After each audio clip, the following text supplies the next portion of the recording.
Good morning friends, welcome to my channel. आज आपण बनवणार आहोत शेवग्याच्या शेंगा, ज्या शरीराला प्रोटीनयुक्त असतात। त्यासाठी आपल्याला लागणारे साहित्य आहे शेवगा। मी इथे 1 पाव शेवगा यूज केलेला आहे, कांदा, टोमॅटो, कोथिंबीर, हिरवी मिरची, अद्रक, लसूण यांचं केलेली हिरवी पेस्ट आणि घरगुती तयार केलेला मसाला, कांदा, खोबरं, खसखस, मिरची, जिरं यांची केलेली पेस्ट। चला तर मग तयार करूया आपल्या प्रोटीनयुक्त अशा शेवगाच्या शेंगा। मी इथे शेवगा छान शिलून बारीक छान त्याचे जसे काप करून घेतलेले आहे। सर्वात प्रथम आपण शेंगा कुकरमध्ये 1 शिट्टी होईपर्यंत वाफवून घेऊया। शिजवताना त्यामध्ये थोडं मीठ घालावे, म्हणजे शेवगांना पण मिठाची चव येते। हे पहा, आपल्या शेंगा इथे छान उकळून तयार आहेत। आता आपण फोडणी घालूया। फोडणीला तेल गरम झालं आहे। आता त्यामध्ये थोडं जिरं,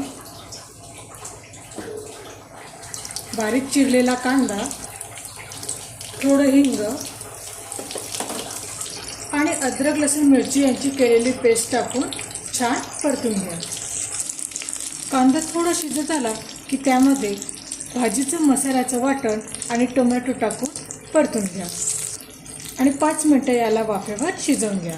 मसाला हा यामध्ये ऑप्शनल आहे। जर तुम्हाला याची भाजी हवी नसेल तर तुम्ही साधं कांदा, टोमॅटो आणि मिरचीची साधी पेस्ट करून जरी यात टाकली तरी भाजी सुंदर लागते। पहा, आता मसाल्याला तेल सुटत आलं की त्यामध्ये अर्धा चम्मच हळद, अर्धा चम्मच धने पावडर,